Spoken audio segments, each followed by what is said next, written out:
O le aso le nei ua whaia le li, ia tātou oli ma fia iai. Ia iate tātou foi le manuia ma le file mu mai le atua, ma ia whaatumuina i tātou i le whaamaoni ma le oli mai le li. E whatalofa ma ofalofa atu ma le anganga whaaloalo ma le loto maulalo, i laua fionga i le li pale mia filifilia, ma lo whaletua. A fionga i sui whai pule uma, ma au tau ali whaletua ma tausi. Whapea le pa ia ma le mamalu a tātou wa inga, o le whatua tua i le atua sa mua tasi, mai maunga te tele, se i o i maunga iti, i sa mua nei, mātu nui whafo. Nunu atu ia whaatini o tau sala o tau pa ia ma mamalu whaletala lei, whaale atu nuu, ma le whaale malo. A wao pa ia ma mamalu lava ia, mai le amatanga se i o i le ngataanga. O le whaangasolonga o le tātou sauninga lotu, le tātou praise and worship service, o le amata i le tatalo, na usu leo tātou pese. A mai a tātou pese, na tātou whafonga le la fionga le tua, o le a whaitawina e si o to lua i a Sonia.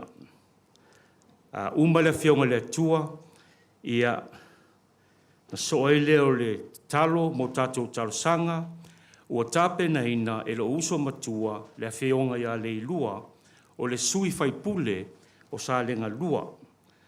A mai a lea, on toe usu le tātou pese, a mai a pese, ia na momoli atu le se fe au pupu, a mai a lea, ia tātou pese mulmuli, ma le talo mulmuli.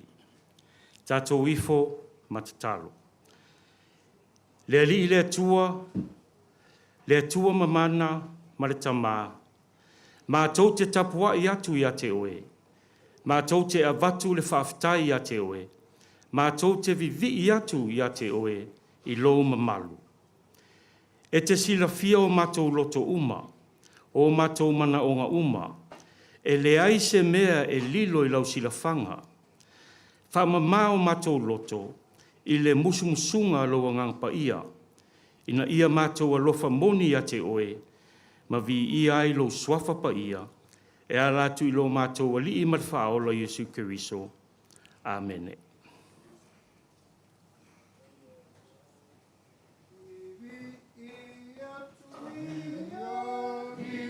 Bye.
tua mai tusi moa ale apostolo Peteu.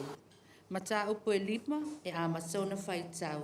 Ile foi upo e tolu e whaangata mai ile foi upo e fitu. Awa nei tau mawhai e pule whaasa wā ia i la tō. O e o tu ina atu i lau tau singa. A ia whai ma wha o ao i le lafu mā moe. Pe a wha alia mai le leo leo mā moe sili. E maua e o tau le pale ma malu e le ma mai lava. Ia wha apea foi o tau le au talavou. Ia usi tai i toi ina. Ia o ofu o tau uma i le loto mawalalo. Ia au auna le isi i le isi, a wā o whai mai le tusi. E te e atu le atua, i e wha amaua lulunga. Ai fua ina mai le alofa tū noa, i e wha amaua lalo. O le mea lea, ia outou wha amaua lalo ai. I lalo o le ao maalosi o le atua. Ina ia wha amaua lungaina outou e ia, i o na aso e tatau wai. Ia tuina atu, ia te ia mea uma tau te popole ai, a wai tau sia o tau e ia. Our reading this evening is taken from the Apostle Peter's first letter, chapter 5, verses 3 to 7. And I shall read. Do not try to rule over those who have been put in your care, but be examples to the flock. And when the chief shepherd appears, you will receive the glorious crown which will never lose its brightness.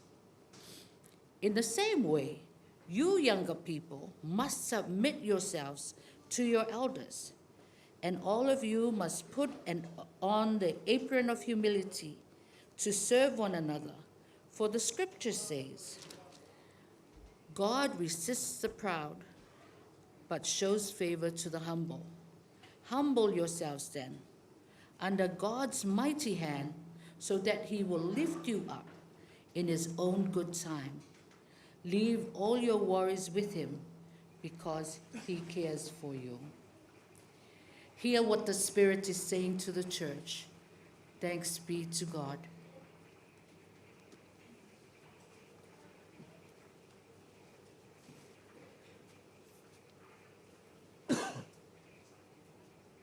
Se o tātou te tāna. Le atua le tamā, le alo, ma le anganga paia. O le tamā o lo mātou walii o Yesu Keriso. O le tupu oe o le langi ma le larolangi. E le aisou amatanga e le aisou ngataanga. O le tamā, o le whawawau, o le alii, o le file mū. O le pule au o le langi, ma le larolangi. O le atua sa ia foa le langi, ma le larolangi, i le aio se mea. Sa nauna e whetalai atu lava i lea mea, ma lea mea. O na taitasi lea matulai mai malona winga. Ai sa muli lau ngā ruenga whaalia. I le tangata sa whaongaina i yo au. Ma tuina i ai le mana waola. O le tangata i whaawawina le whiau marofina ngalo. Sa o whanali lei. Malie pule ua malie malo. I lau pule whasoi fua. A o whea ngai sa moa ma whaafita auri a e maise fo o le tau sa ilia o ni o le taitai. E le whai ngau fie sa loto i ai sa tani e tau ma whai e vevete le whearu whaninga o lau whanau. Peitai, na le se noa lo walofa. E whai wa vale ro mātou whamoe moe. A mātou tū ma te pā. De tapua inga o mātou a inga I Samoa mātu nui whafo. A o wholauana le mare vaenga whau whai. Sa e maunga ifo I wanu. Le tua e le mawhai no mātou wha matala loa rofa. Wha whitai anga lelei.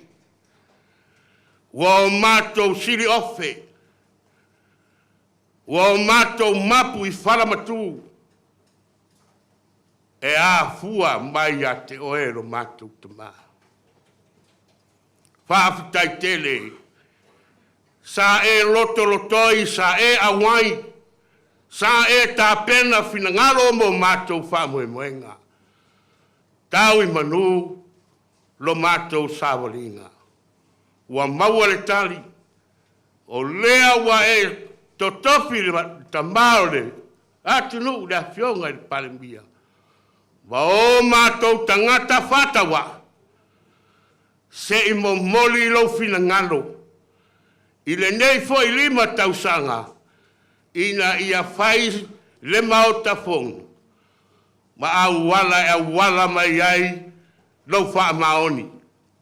Ai maise o lawami o tonu. Whaftai wa tini tau lau wha moe moe ngaua. Wa o mātou pale lo mātango fie.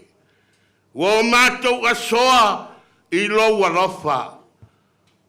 Wa o mātou winu le sua malie o mea le lei e te whaia. Ia ia te oele mi inga e whaababau.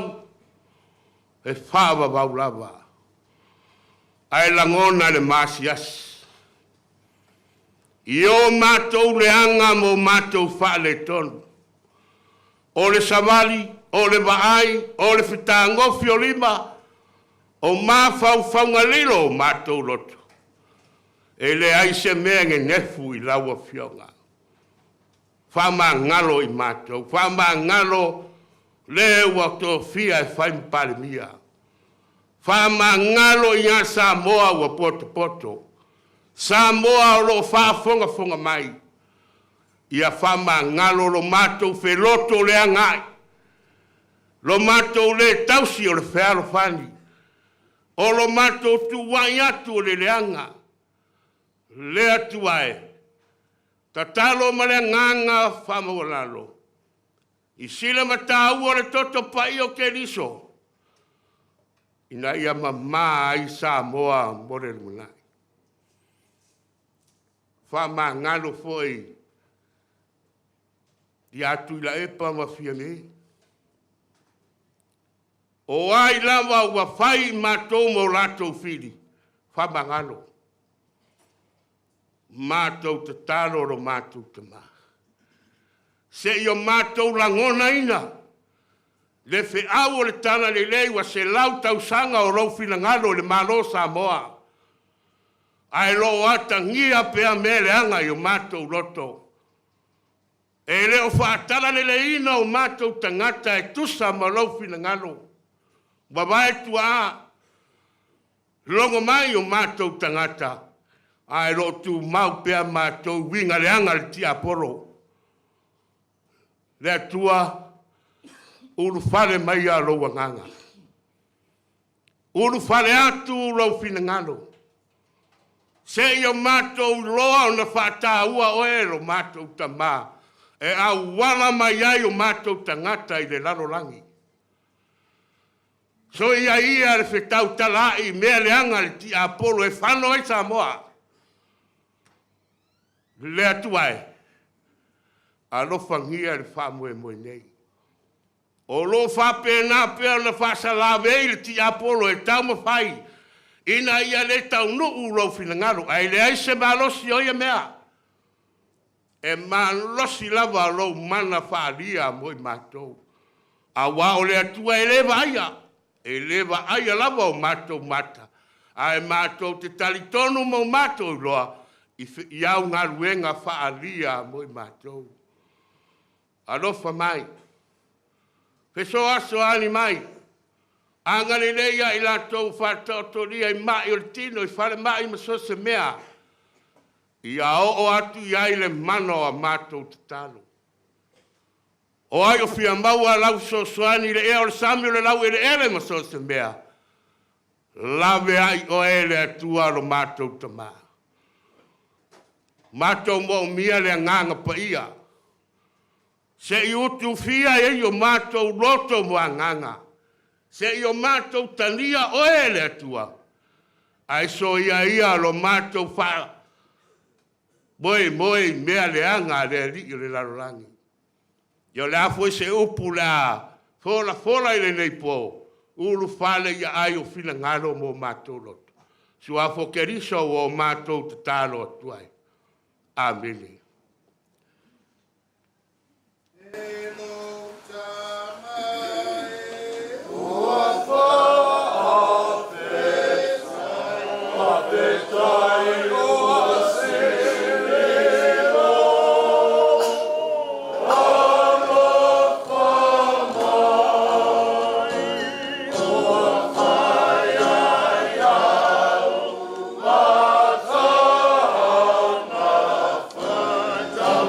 Fire!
E maua mai fuai upu e 5 ma le ono o le tusi sa faitawina.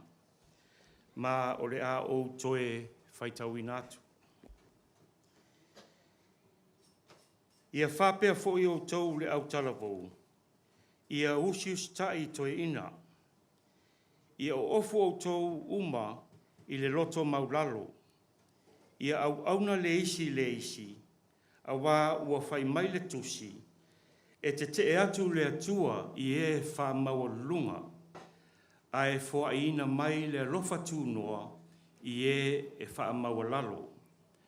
O le mea lea, ia o tau wha maua lalo ai, i lalo o le au malosi o le atua. Ina ia wha maua lunga ina o tau e ia, i ona aso e te tau wai. In the same way, you younger people must submit yourselves to your elders, and all of you must put on the apron of humility to serve one another, for the scripture says, God resists the proud, but shows favor to the humble. Humble yourselves then under God's almighty hand, so that he will lift you up in his own good time.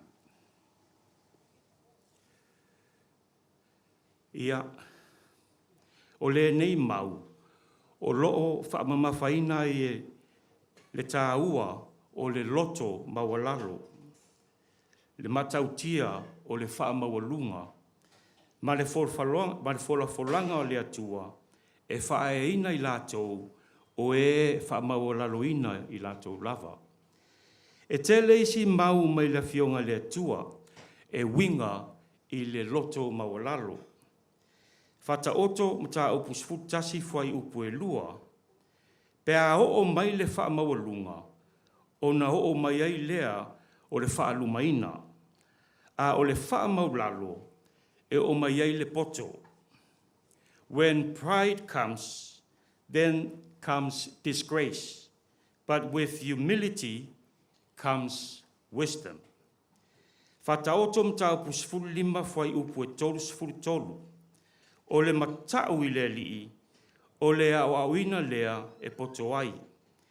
E mua fo i le wha maulalo i le vi ia. The fear of the Lord is instruction in wisdom, and humility comes before honor. Whataoto mata upu luosfulu lua fwai upu e wha. O le tau i o le wha maulalo, ma le matau i le lii, o le oloa lea, ma le vi inga, ma le ola. The reward for humility and fear of the Lord is riches and honor and life. Ma le Filipi mata upu lua fwai upu e tolu. Aua nei whaia se mea tasi, ma le manatu whaapito, ma le mita vale. A ia taito tasi o tō, ma manatu wifo ma le loto maulalo, e sili isi tangata i lo ia. Do nothing from selfishness or empty conceit, but with humility of mind, regard one another as more important than yourselves. O le whaamawalunga, o le tasi nei o angasala au pito sili o na le fia iai, le tātou o tua soifua. E pei o na ia whetalai mai ai, ia na upupa ia sa tātou whaitawina i le neia fiafi. O le whaamawalunga, ua whaoa ai le tangata, le palea lii ma le mamalu o le atua. Ai o le loto mawalalo, e sauai le poto. O tangata loto mawalalo, e whaea ina i lātou. Na wha mawalalo ina e keriso o ia lava, ma sa mawalunga lo na whaea ina. Ma avea ma whaataita inga sili mo tātou. Ma na ia fola so o mai e whapea. O le e wha maulalo, e whaea ina ia. E tu inatu e le tua le alofa tu noa i le loto mawalalo. Ma si itia i lātou i lunga. O le loto mawalalo e moa i le mamalu ma le ola. o le loto maualalo, e au fia ai le whaatauaina o isi e sili atu nai o le tangata lava ia. Ma whaalia ai le alofa, anga le lei, anga malu, ma le ono sai iai lātou. Ia, le tātou a inga pele, o le whātua tui le tua sa mo o tasi. Lau a fionga i le ripa le mia whifilia, ma sui whai pule uma, na tōwhia ina mai tātou i tū mālo. Ia tū mau pēr le loto mau lalo. E tele whainga tāmulu i tau, o le awhia ngai pēr tātou, ai mese loa fionga i le ripa le mia whifilia. Ai aua nei ngalo i e tātou te mawhaia me umalawa, o no tātou o li i matwhaola Iesu ke wiso, o lo wha ma losi mai ia te tātou. E le i fōa i ina mai fōi e le tua soifua, ia te tātou le nganga e whewhewe ai. A o le mana, ma le alofa, ma le a mio pūlea. Ma aua nei ngalo ia tātou le tātou ana watau, na whaama ite ma whaama natu mai pēr e le tātou taitai, le a fionga le ripa le mia whiwhili e whapea. Tātou sa ili la mio tonu, whaatino mea umalawa i le alofa, ma sawa vali ma le atua i le loto maualalo. Le soafa tamā, le alo, ma le anganga paia. Amen. Tātou pese whaamunmono.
Tātou ifo matalo.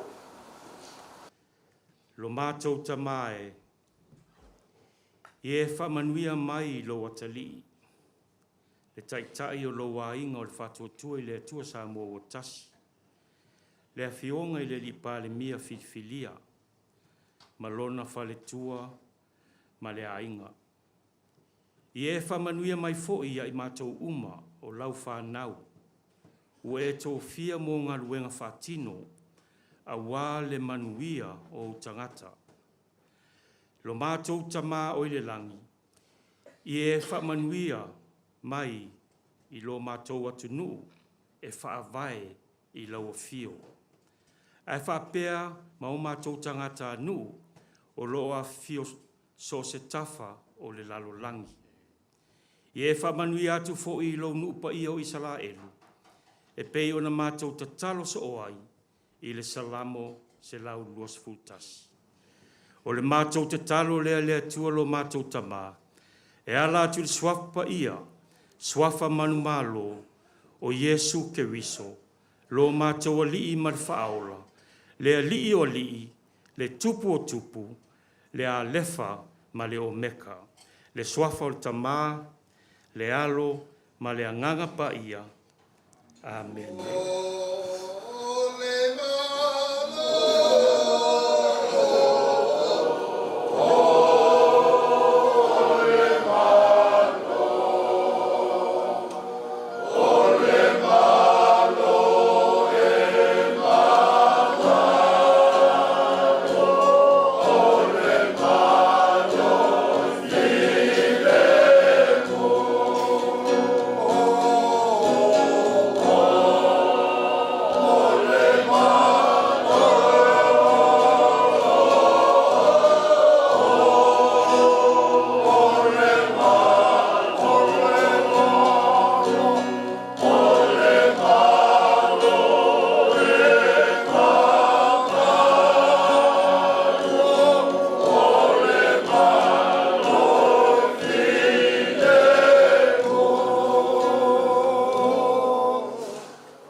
O te taitonu o le aua tala mai le langi, whaalia fo i mani mdimu o le ngaruenga mana le atua, e tangata so i fua le nea fiafi.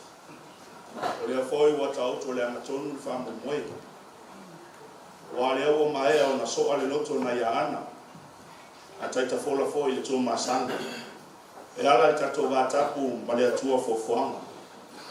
E pei o na whitai tunga ai lau susunga le taitai, lau susunga le li fai pule. Ea, au so atau le nei fiafi. E momoli le lapalapa malo, matoto le niu tua oi le vāle tangata soifua ma le atua. O lea wa pa ia le nei fiafi wa pa ia le so. Mea ai le leo lufi, e fai masui, o le sunga le li taitai, le sunga le li pandia. Ia man mamalu le tatua ainga, o le fatua tua le atua o tas. E momoli atu, le whaftai tele lau sunga mauso atau le nea fiafi.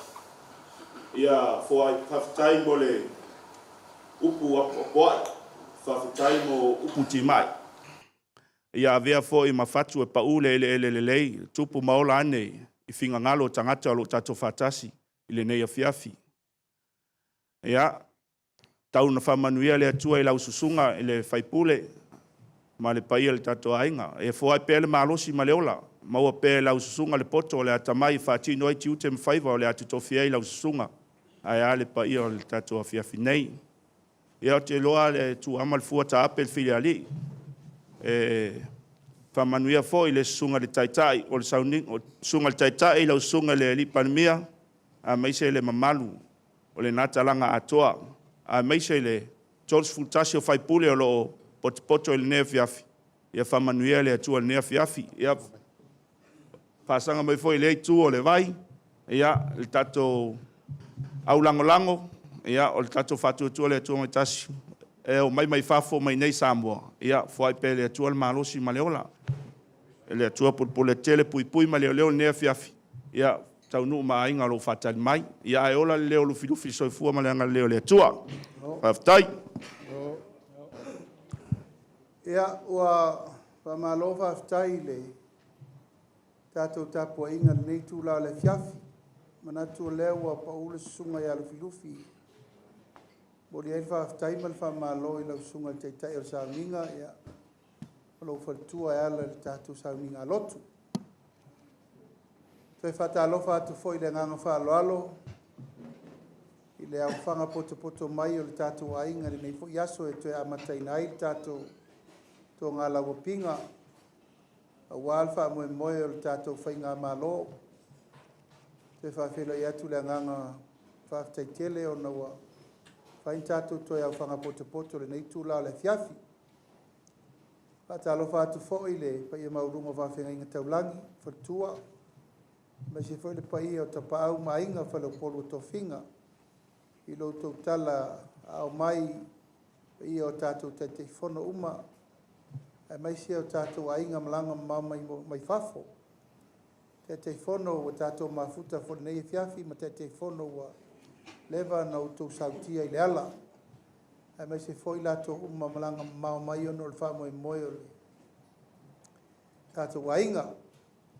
Ia, le fo tātou whira i fia ma le tō whai a tofa. A whira i atu ma le nganga wha alo alo. E mai se fo i nisi o tātou ainga.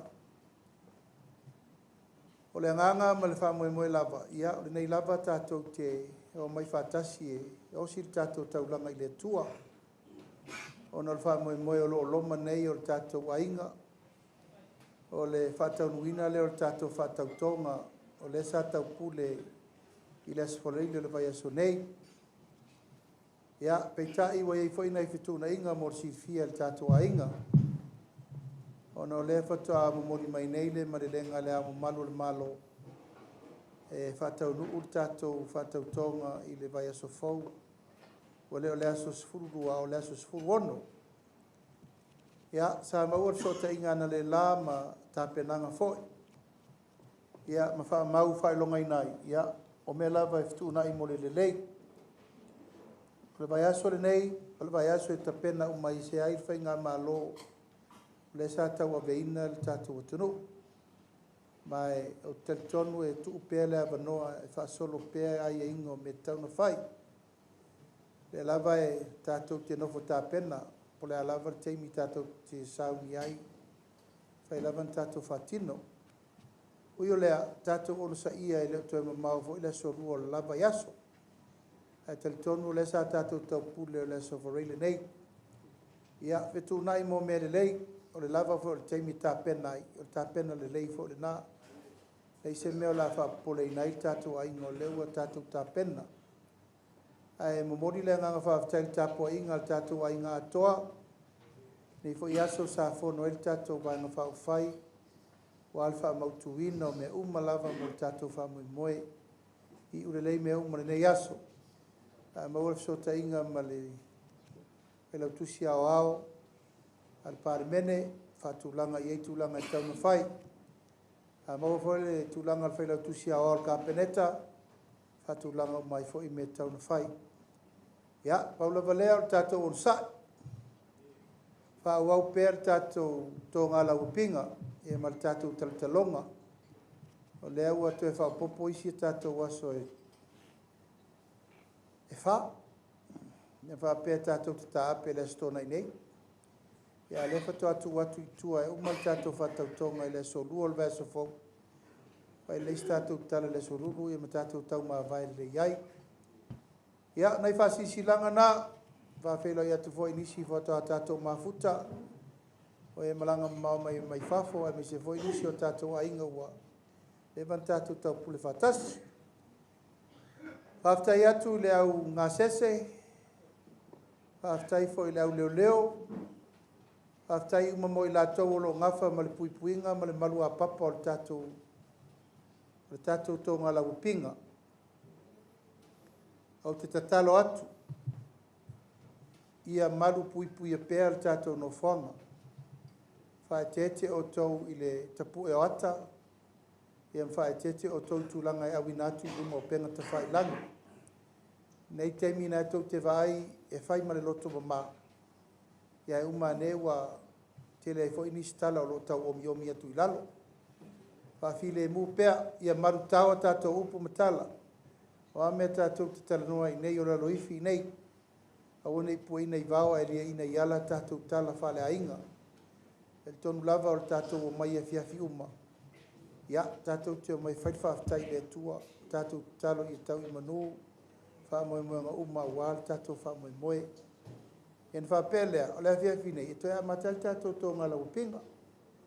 Whail tātou tau walau ngā māsani. Ia, matulanga uma e. Pai e whail tātou whamalo stino tai au a tai au pe au mole lotu. Whail tātou wangatonu. Whail tātou malu tai au. Ia mwhaasolo aini si o polkalame tā ua wal tātou whasoa. Lo maua lea vanoa e o mai ai le official fono. A me se foi le official kapeneta. Isi tu tino le malo. Whai whataltal noanga mo tātou sui. Awa to tele o tātou sui. Ia o sui fau umai tonu le parmene. Mana o mia le teimi tau te whalongolongo ai mo tau mai tau tulunga uma. O lea so lulu, lea ua tolo po i ai le tātou whelo inga ma le official kapeneta. Tātou uma tolu sutasi. Lea tātou whelo i tāu se fulu i lalo le tate ma le ofisa ato whaurulunga uma o mtanga luenga al malo. Ma le tātou tolu se futasi sui. Le sa whape whaitai au. Ai ua tolo po atu ono la fo ifetu na ele tu ma vai no le whainga malo tuai ma tātou. O le la u tolo po ai tu langa o whilo inga le nasa whape whaitai au. Ia, ma tau whilo ia tuai e meise au tau fau.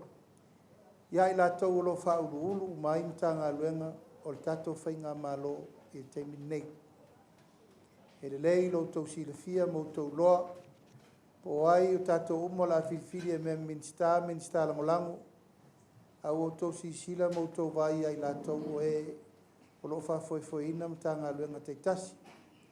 Ia, ma o uma voina whai e le upu matala e tā pena le lei mai wha mtalanga ma me uma.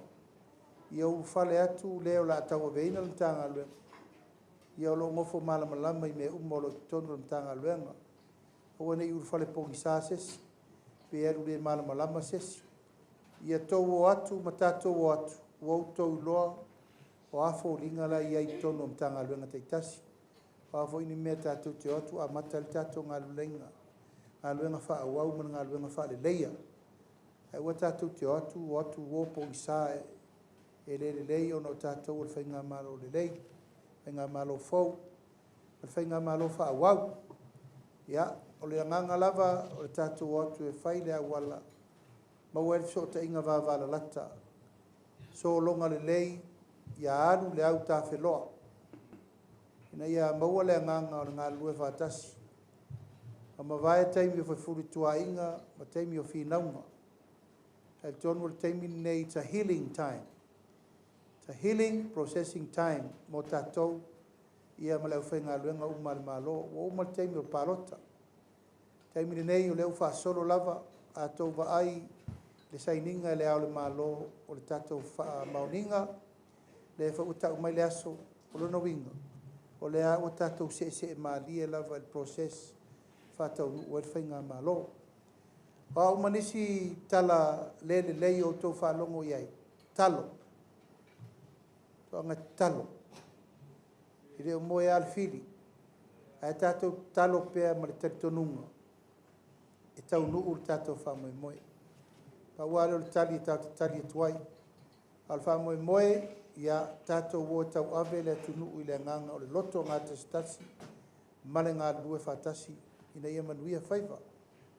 Sia u le atu alalo le tātou ainga whaipule.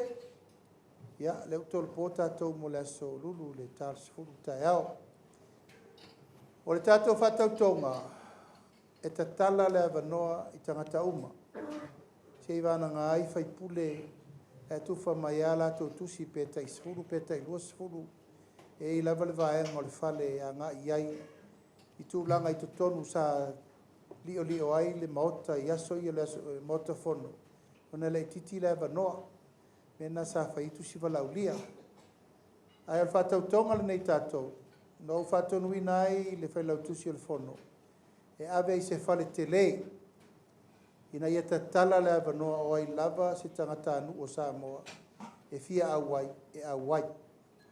No winga e iei lava tatou malofa alolongia, malo mai fafo, e ka lesia, me umai ave iei le manatu i alo ia balaulia whapitoa. Hao tatou, ia le hole la, e lua afe, le tolu afe tangata. O nono winga e te lea le avanoa, e mwhai ein tatou urufale uma, ia uala le whapolea, ia ele lei ale manu e vaveusu.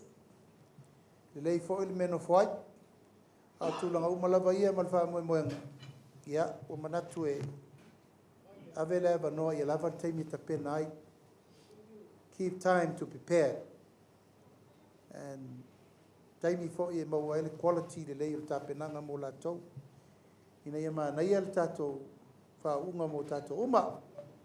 Ia, pe pauna ona i whasisi langa, a la tatou walo e whaitau muftanga.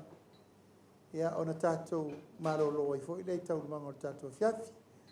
A lena whailo mai e ei nisi o fufuanga nisi o tatou ainga mai fafo. Talatu lai vanoa po e se si e fia sao noa.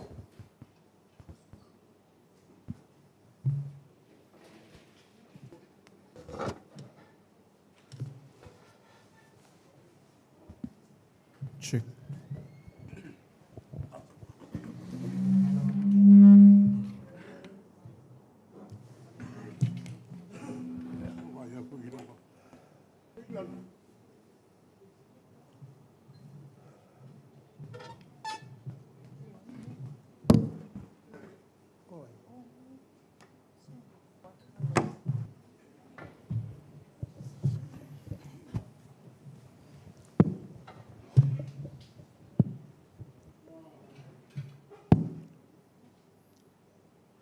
Wa faifo i kia longo le lupe sa aolo ngei e le kui mangu. Ma wa longo fo i kingo makangi le lei. Ulanga o le ngei vaenga o le fiafi. Mai a foi o nga momori la au i fonga. Tato vi inga man whaftai le tua o. Tau i manu le nei e fiafi tato ainga. O le vai aso o tōna i sa tātou tāpei o tātou ainga. E o tō whenua i nei o tō ainga ma nei e tō whanau. E mai se o nei tāpo inga tō nuu ma lalawhanga. Ia le nei e piafi o le o tātou tōi poto i le lofa ma le anga le lei o le tua. No mantua leo le tala i le wholaunga la tu i vai ma le manua o Sangalala. Vai le mangua o Sangalala i a la tu i vai. La tu i vai. Tila o tāwaa i le toa. E le lei le toa e malo, ma a to e malos. E whai mai la tu i vai. Mangua o Sangalala le ai. Tila o tāwaa le whau. E le lei le whau a ngā pā e le ngau. E nā na ngā pā. E le maua se tasi e tau whai mālo losi o la tau. A ua alu lol wholong. Mai e le i lewa na alu le wholonga e se taia i ro mā whā matangi mālo losi. Nā le mana tupu. Mai na whāti lua le tila o le waa o le manua o le Sangalala. A o le tila o le waa o la tui vai. E le ingau. E na o ngā pā. Nei o tuafi ma le nei aso. O manatu tātou te le tila i le toa, tātou te le tila fo i le whau. Aisa, e le anga ngau. Ta tātou tila i le tua malo na lofa. O le lofa o le tua, o tātou toi poto mai ai le nei a fiafi lo na lofa malo na ngalei. Ia lava. Mai le matua o nei e fiafi. Ia e pule lu loto. Sili le toa na te pule lu no loto. Ilo le toa na te fia e le olo. O le sui nei o Wellingtoni. Mo le sila fia o tātou uso toa tau mai. Ma o lo mai moa mai foi Wellingtoni lunga o penga te whailangi. O le mātou tai, me ke kusi. O le fionga le a pesta mātalasi. Mātou tai li nai New Zealand Wellingtoni. Ua fia sau to ina lea. A ua fefe o taimia o mai nei loka e leo leo. No fai atu lea malolo leina. Lela a saua o e fai masui o tātou mawhatanga. Nā mātou fai lau tusi o fai tū māsina. Lango tele e la mātou lau tātou mawhatanga. Ia mani te tupe e te maita i o te waina monanu. Lea o lo mata mai lunga o penga whailai. O tā pena Wellington se mea alofa e 5 afe tāla. E fisosoani loutou whamoe whātau tonga. Ia, a whai fōi e whaaleo whapeo se a singa Wellington. Ia, al mea e tasi. Ala e tasi le maunga iolo. A o fōi teimi tātou te wha vai ai. O le mea fōi nae le ise si me toi a patua. Toa o tūle o tupe o tūri o toi ina le toi. Ia lela te atu le mea lofa le 5 afe mai Wellington.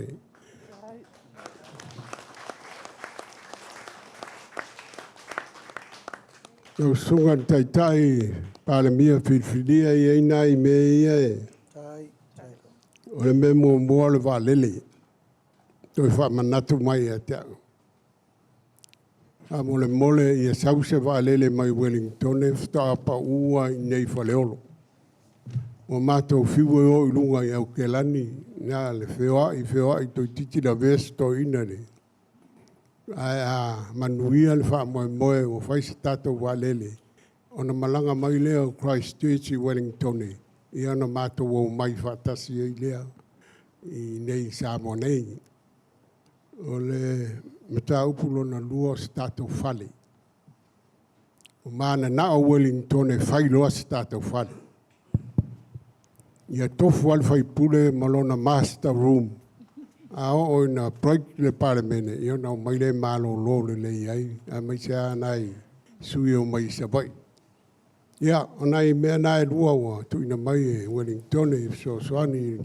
Ia e lei tāpena ina le tātou. Sa o lo alo lofa mai Wellington e. E wina to e tolo le tātou wha moe. Ia, e tolo i se mea le leima matang o fie. Ia le mātou tala lea, manuia le o fionga ma le wha moe. O lo sa auni ati ai, tātou loto maua lalo mo wha moe i le tua. Lea lava le taimi, ai e tau lau o tātou wha moe. A whairoi atu fo i tai whono o whta atau nu mai, ia ma lolo malanga manuia, ia lofo ngia le tua tātou au mau mano nofo i nei Wellington, o i Samonei, ina ia maua lau tau malosi i pisuia inga o le ea. Ia tala lea manuia le tātou a fiafi. Ua whamalo le vāngana whātua ina i lau te lainga au e lua. La ngona lava foi ia le taitai le whātaua ina o talo sanga i peo na mamoli mai. I oe, e ui lava na mamao ia le itulangi au tau lava le lau mua. Le ngata foi lea so se taimi lava e tu ina mailo o toa ao, ia wā le whatangi.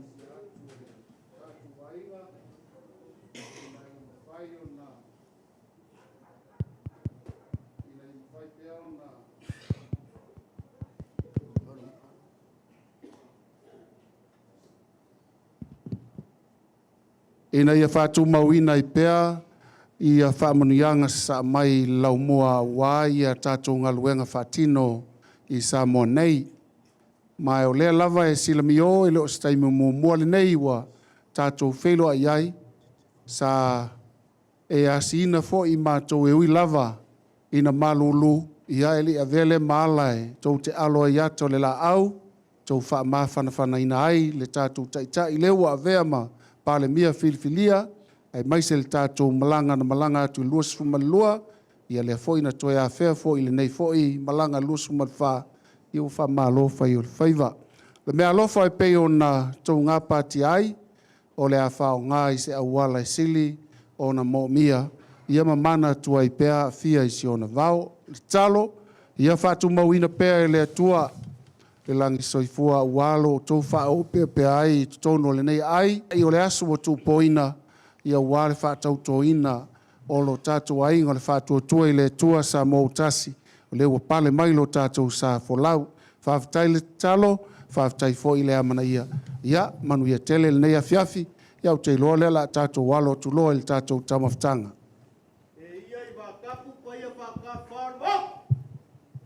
wale fio mai o fio le lipan mia mal fanga malo filfilia wan pa inga lo sfur mal ban la sunga la ule le mania ko masui mal mal pa menga wan ma ko fongo samo leo fam sa ula sumai la fanga man ko kof yo le kuai samo ngai ma ku e mamau em ka fale fie so stop for la langi samo poco pa ia maulunga wa kama malako wainga ainga malako kama leo songa kumama pule iku au malaka wa ainga kai malva fonki aliuli wala mayana lulupe la ufionga le lipal mia ai maisel fanga malo filflia kau kala mama au min mulsia faleu va vai al fionga tai fango ai ka ko wainga walin konge ngawa ma au ki ngoi kupe lima fekala fa fekai le keu a malia le falo alo ko e ki alava sai fua alo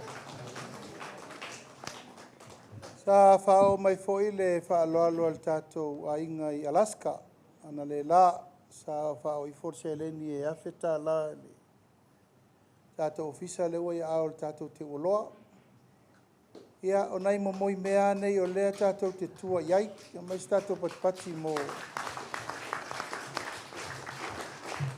amanuia le tua le foai va taia we lua ia on mai pe na tatou mena ala fa tatou me ai mali e pulele ta wa matoma Melele o Yamato Fia